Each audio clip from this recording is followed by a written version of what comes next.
Hello, magandang gabi po.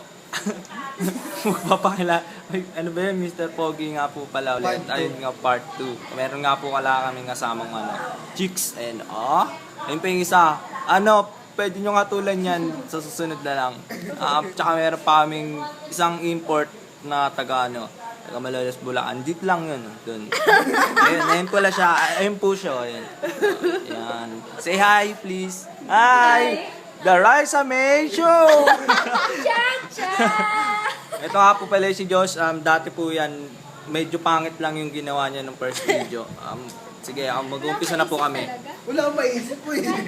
Mag-uumpisa na po kami. Ako nga po pala si Joel Rivera. Nakatara sa Manila, sa Mitondo. Ilan taon? Tondo. Ilan taon? Stunning 19. Hindi po, husgahan niya lang po ako. Tapos, Barangay Bulol. tsaka may kasabihan po ako. Wala na, blanco na.